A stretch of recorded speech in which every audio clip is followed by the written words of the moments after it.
Hi guys, this is Randy Paa at kasama ko po ang kapatid ko si Jonathan Paa. Okay, ang recipe na isi-share po namin sa inyo ngayon, MaLiNamNam na red velvet chiffon cake. Okay, umpisahan na po natin mga kabakers.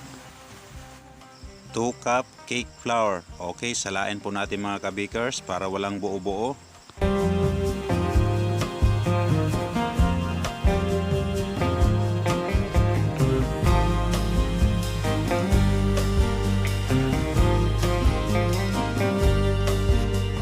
1 1/2 tablespoon cocoa powder.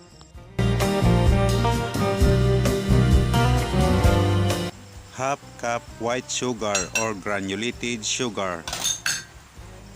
Okay, i-combine lang po natin itong tatlong ingredients at lagyan natin ng butas sa gitna para sa ibang mga ingredients.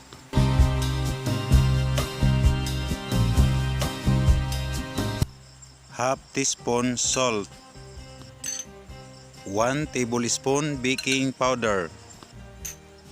Half teaspoon baking soda. 1 1/2 teaspoon strawberry powder food color. Pwede po kayong gumamit ng gel, red color. 2 teaspoon strawberry color and flavor. Kung wala po kayong color and flavor mga kabakers, pwede po kayong gumamit ng Primera strawberry powder. 1 teaspoon vanilla extract. 4 pieces large egg yolk. 1 cup room temperature evaporated milk. Okay, i-mix po muna natin mga kabakers. Tunawin muna natin ang nasa gitna ng mga ingredients bago natin ihalo ang oil. Okay, tunaw na po ang nasa gitna ng mga ingredients. Pwede na po natin ihalo ang oil. Half cup cooking oil. Okay, ihalo na po natin ang flour mga kabakers at i-mix natin hanggang mag-smooth. Magpainit po muna tayo ng oven mga kabakers. I-set nyo po sa 150 Celsius para pagkatapos natin itong ihalo, mainit na po ang ating oven. Pwede rin po ito steam mga kabakers. Okay, ito na po mga kabakers. Smooth na ang ating butter mixture. Okay, sa mirang na naman po tayo mga kabakers. 4 pieces large egg whites. 1/4 teaspoon cream of tartar.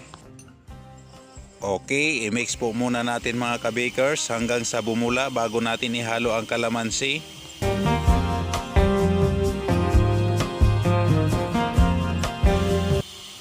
Two teaspoon kalamansi or lemon. Ito po yung nagtatanggal sa amoy ng egg mga kabakers at nagpapa-active sa baking soda at nagbibigay linamnam sa ating red velvet chiffon cake. Okay, i-mix po natin ito hanggang maging foamy bago po natin ihalo ang white sugar. Okay, foamy na. Pwede na po natin ihalo ang white sugar. 3/4 cup white sugar or granulated sugar.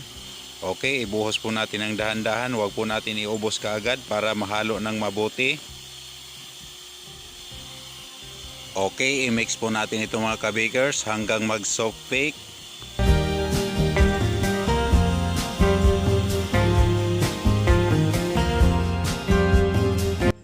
Okay, ito na po mga kabakers. Soft bake na ang ating mirang. Pwede na po natin itong ihalo sa butter mixture. Okay, konti lang po muna ang ihalo natin mga kabakers. Huwag po natin iubos kaagad para mahalo ng mabuti. Okay, ihalo po natin ito mga kabakers ng dahan-dahan at one direction.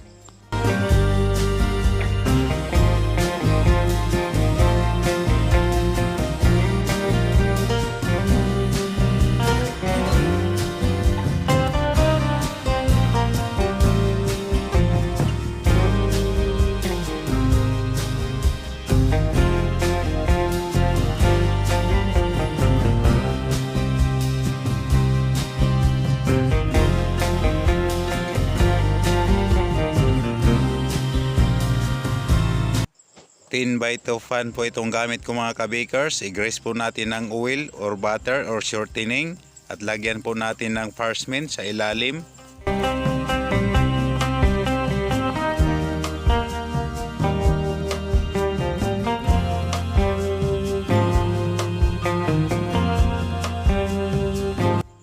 I-bake po natin ito hanggang 1 hour mga kabakers.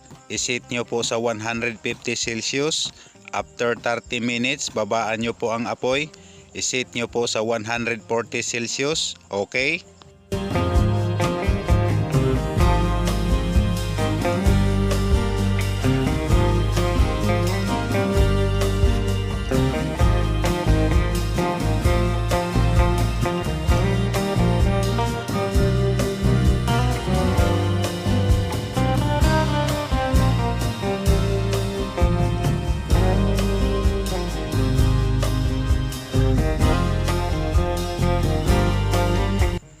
Ito na po ang ating red velvet chiffon cake mga kabakers. Napakabango at pinalamig ko na po sa ibabaw ng cooling rack.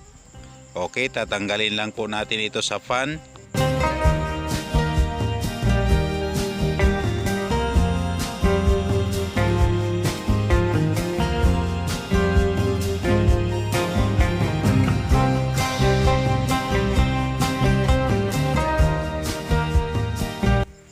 Ayan, tingnan nyo po ang texture ng ating red velvet chiffon cake mga kabakers. Napakaganda at napakasarap po talaga nito mga kabakers. At malinamnam.